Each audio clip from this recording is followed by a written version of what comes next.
Le carrefour Rouget de Lille a été mis en passage dit à l'indonésienne.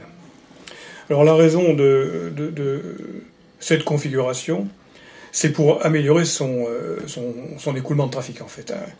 Plusieurs études ont été faites, énormément d'études. C'est un des carrefours les plus complexes du département, parce qu'en fait, il y a deux lignes de bus majeures, le TVM d'une part et 183 d'autre part, qui ont une fréquence d'environ un bus toutes les 2 minutes. Ils se croisent en fréquence toutes les 2 minutes environ. Mais à cela s'ajoutent environ 50 000 véhicules qui transitent dans ce carrefour, parce qu'il faut aller franchir la Seine un petit peu plus loin. Et puis environ 30 000 piétons. Donc c'est énorme.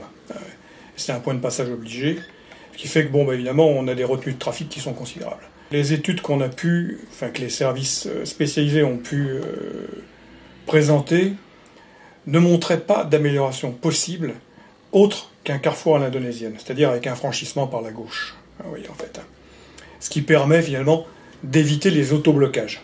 Alors, ce carrefour n'est pas provisoire en fait. On le met un petit peu en situation d'observation pour voir les aménagements complémentaires, s'il y a des incompréhensions, des panneaux à rajouter pendant environ 1 mois et demi, 2 mois. Puis ensuite, évidemment, la configuration sera définitivement mise en place et le carrefour fonctionnera à l'indonésienne définitivement. L'aspect qualitatif a été une raison pour laquelle on a embauché un architecte assez connu, c'est Thomas Richet. Parce qu'on voulait effectivement que le niveau qualitatif des espaces publics soit traité à un haut niveau. C'est pourquoi vous avez du pavé, c'est pourquoi il y a des mobiliers urbains spécifiques. Tout ça concourt à donner un espace public de qualité. Ce travail a été fait en partenariat avec l'ensemble des maîtres d'ouvrage. Chacun a donné sa petite contribution, bien sûr. Puis les entreprises aussi, évidemment, ont aussi amené leur contribution, surtout dans l'exécution des travaux. Donc aujourd'hui, on a un espace de qualité qui est rendu vraiment aux piétons, aux vélos, et on voit une petite fréquentation qui augmente. Sur la place de la gare, on a des endroits réservés au stationnement des vélos, en fait. Au début, c'était pas toujours très plein. Maintenant, il y a trop de demandes et les vélos vont déjà ailleurs. Ils sont sur les barrières, etc. On va compléter naturellement pour...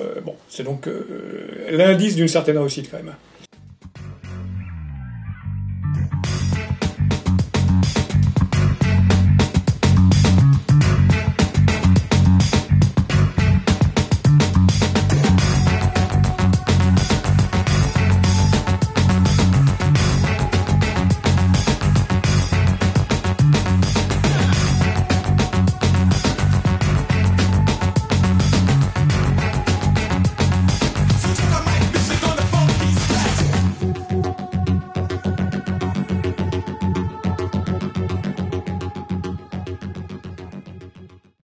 Sur cette opération, on a souhaité faire une empreinte carbone pour voir, si vous voulez, l'économie qu'on pouvait réaliser en tant que lutte contre le réchauffement climatique. Ça va dans le détail, ces questions-là. On réduit la pollution, ça c'est vrai, comme le trafic est inférieur, mais également pendant les phases d'exécution de travaux, en fait. Les procédés de réalisation ont un impact, en fait. Par exemple, si on réutilise par exemple de la bordure existante, de bonne qualité, on économise des carrières et aussi sur la gestion des déchets. Mais vous savez qu'il y avait une passerelle. Cette passerelle permettait les liaisons entre le nord et le sud du centre-ville. Elle a été démolie. Ce qui a ouvert considérablement la perspective et a grandement contribué à la qualité du paysage, on va dire. Mais cette passerelle en béton, soit effectivement on l'évacuait après l'avoir réduit à l'état de, on va dire, de gros blocs de béton, en décharge. En Île-de-France, les décharges commencent à être pas mal saturées, et puis ça fait surtout une noria de camions qui vont et viennent, etc. Dans ce coin où le trafic est déjà très élevé, c'est quand même pas souhaitable. Je crois qu'il y avait pas loin de 4000 tonnes de béton évacuées. Donc au lieu de les évacuer et de ramener des matériaux en compensation pour faire des remblais dont on avait besoin, mieux valait casser sur place, broyer et réutiliser les matériaux en place. Donc ça, je veux dire, ça pèse assez lourd dans le bilan carbone de l'opération. Alors on le fait de plus en plus dans le département, ça évidemment, parce que c'est quand même ça un triple objectif, économie de matériaux, on évite les évacuations de déchets dont on ne sait que faire, et puis on évite des transports aller et retour, c'est quand même très important ça.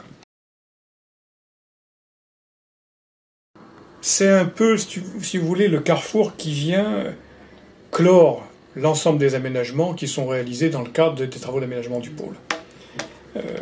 C'est des travaux qui sont venus en dernier, parce qu'en fait on finissait dans les travaux dans cette partie-là, en fait. Il n'y a pas d'autre raison. Mais les travaux proprement dits, eux, étaient décidés par l'État, la région et nous, en fait, puis la commune, bien sûr, parce qu'en fait c'était un des coins du département où le taux d'accident était un peu élevé. On n'appelait plus ça point noir comme autrefois, mais enfin il y avait des piétons qui... principalement parce que les quais bus étaient trop étroits.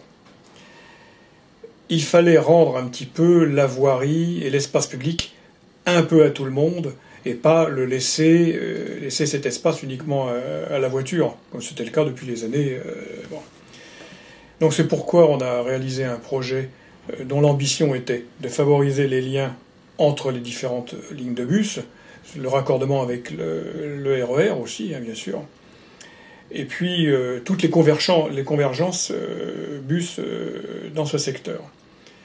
Également, bon, évidemment, les projets aujourd'hui ont aussi comme objectif d'améliorer la qualité de l'air, donc réduire la place de la voiture en ville, ce qui veut dire en gros favoriser la circulation des piétons, des bus, ce qui est le cas, puis aussi des vélos. D'où les pistes cyclables, naturellement, qui bordent le projet.